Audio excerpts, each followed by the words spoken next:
میں نے جو محسوس کیا ہندوستان کے باہر بھی جا کے اور ہندوستان میں بھی کہ آپ بااخلاق بنیں اور جہاں بھی رہیں بااخلاق کی حیثیت سے مخلص رہیں. کسی بھی مدرسے میں پڑھائیں، کسی بھی آبادی میں رہیں، کسی مسجد میں امام رہیں، تو یہ سمجھیں کہ ہمارا گاؤں ہے، ہماری مسجد ہے، ہمارا مدرسہ ہے. یہ نہ ہو کہ صرف تنخواہ لینے بھر کے رواداری رہے کہ بھائی ہم ملازمت کر رہے ہیں، تنخواہ لے رہے ہیں، بس اتنا ہی رشتہ رہے. نہیں، جب تک آپ اس آبادی کو اپنی آبادی نہیں سمجھیں گے، وہاں کے لوگوں کو اپنا نہیں سمجھیں گے، وہاں کے خیر خواہ نہیں ہوں گے اور دنیاوی حرص و طمع سے دور نہیں رہیں گے، تب تک آپ سے کوئی کام خاطر خواہ نہیں ہو سکتا. ماضی قریب میں سب سے زیادہ جو کامیاب ہے وہ ہمارے حضور حافظ ملت ہے. اپنے معاصرین میں بھی وہ سب سے زیادہ کامیاب. اللہ نے ان کو بڑی توفیق دی، بہت توفیق، لیکن یہ کام ان سے ایسے ہی نہیں ہو گیا. ان میں سب سے بڑی بات یہ کہ وہ جہاں بہت بڑے عالم تھے، بہت بڑے بعمل عالم ربانی تھے، بزرگ تھے، بہت بڑے مخلص بھی تھے. حرص و طمع تو ان کے قریب بھی نہیں گزر نہیں ہو سکا تھا. حرص و طمع کا ان کے قریب سے. یہی وجہ ہے کہ انہوں نے بہت بڑا کارنامہ انجام دیا. اللہ نے ان سے بہت بڑا کام کیا. جامعہ اشرفیہ کی تعمیر، اس کی ترقی. اور آپ سے بتاتے ہیں، آپ نے جو پڑھا ہے کیونکہ بہت سارے لوگ نہیں جانتے ہیں، ان کے خلوص کا حال یہ تھا کہ اس زمانے میں جب معمولی تنخواہ تھی ان کی ابتداً، بعد میں تو جب وہ سربراہ اعلیٰ ہوئے تو پھر اس کی تنخواہ بھی نہیں دیتے، اپنی تنخواہ بھی نہیں دیتے. تو اس زمانے میں مبارک پور میں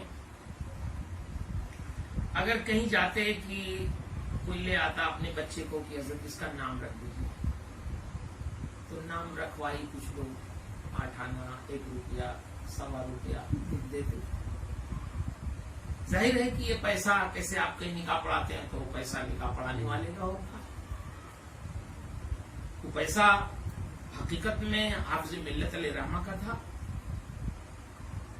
لیکن اس پیسے کو بھی اپنے پاس نہیں رکھتے.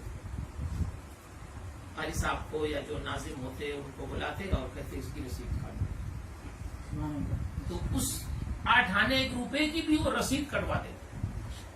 جو ان کا حق ہوتا تھا حقیقت میں وہ بھی یہ سمجھتے تھے کہ ہم سے زیادہ حقدار ہمارا اشرفیہ ہے، مدرسہ.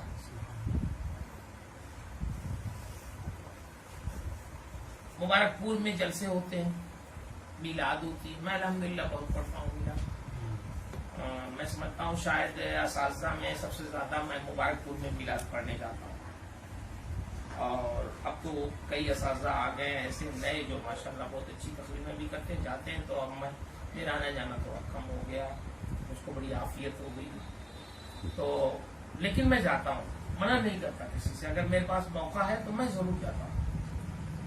اور اس لیے جاتا ہوں کہ ہم لوگ نہیں جائیں گے تو ان کے احسانات تو مبارک پور کے لوگوں کے ہم لوگوں کے ایک ایک رونگٹے پر ہیں. ہم تو میلاد پڑھ کے بھی اس حق کو ادا نہیں کر سکتے، اتنے حقوق. تو آج بھی میلاد میں ہم لوگوں کو صرف لڈو ملتا، 5 لڈو، 5 امرتی. نذرانے کا رواج نہیں ہے.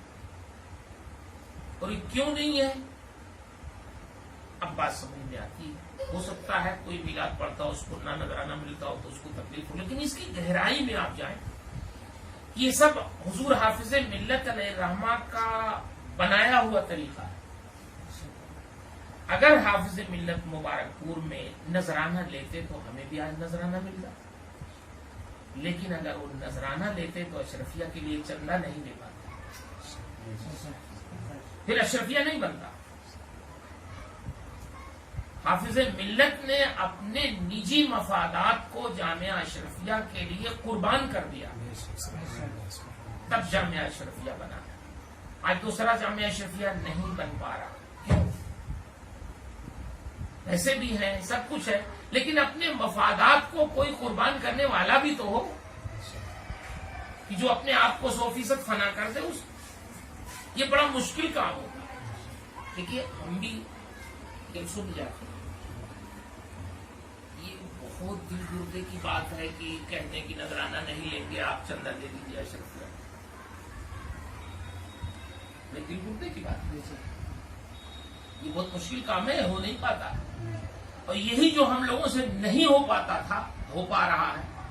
حافظ ملت یہی سب کرتے ہیں. سبحان اللہ. تب اتنا بڑا کام ہوا. تو اگر کوئی کام ہم لوگ کرنا چاہتے ہیں تو اپنے مفادات کو قربان کرنا پڑے. ٹھیک ہے، ہم لوگ حافظ ملت نہیں بن سکتے، وہ اخلاص کہاں سے لائیں گے؟ لیکن اگر ان کا عشر عشیر بھی ہمارے اندر پیدا ہو جائے تب بھی کسی خطے میں کوئی کام ہو سکتا ہے، اور انشاءاللہ کام ہوگا. تو اس لیے حرص و طمع سے دور رہیے. اپنے زیادہ سے زیادہ مخلص احباب بنائیے. احباب کی ضرورت ہے. یہ احباب جو عوام میں آپ بیٹھتے نہیں، آپ اٹھتے نہیں، گھبراتے ہیں آپ عوام سے. سارا کام تو انہیں سے ہوتا ہے. ابھی آپ سے کہہ دیا جائے 50,000 روپے لے آئیے کہیں سے مسجد کے لیے، مدرسے کے لیے. آپ کے دوست نہیں ہیں، آپ کے احباب نہیں ہیں، آپ کے تعلقاتی نہیں ہیں. یہ 50,000 روپے آپ سے نہیں ہو پائیں گے چلتے. لیکن اگر آپ کے احباب ہیں، دوست ہیں، مخلص لوگ ہیں، آپ کے تعلقات وسیع ہیں، تو آپ کسی اپنے مخلص دوست کو، ایک کو، دو کو کریں گے، وہ آپ کی ضرورت ہوگا. تو اس لیے آپ حضرات کو میں نصیحت کرنے لائق تو نہیں ہوں. آپ حضرات خود عالم ہیں، ایک کام کر رہے ہیں.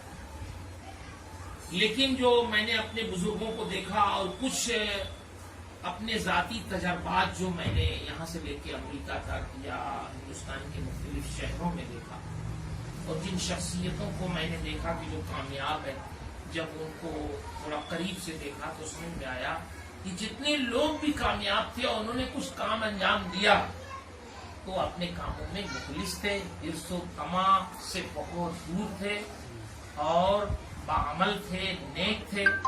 اس لیے اللہ نے ان کو توفیقات سے نوازا. ہم لوگ بھی اگر اپنے بزرگوں کے نقش قدم پہ چلیں اور مخلص بن کے دین کا کام کریں تو انشاءاللہ آج بھی کام ہوگا. بس یہی بات ہے آپ کے سامنے اس وقت میں نے عرض کی تاکہ آپ اس پہ غور فرمائیں. اللہ تعالی ہم سب کو توفیقات خیر سے نوازے اور اپنے محبوبوں کی نقش قدم پہ چلائے اور دین کا سچا خادم بنائے. السلام علیکم ورحمۃ اللہ وبرکاتہ.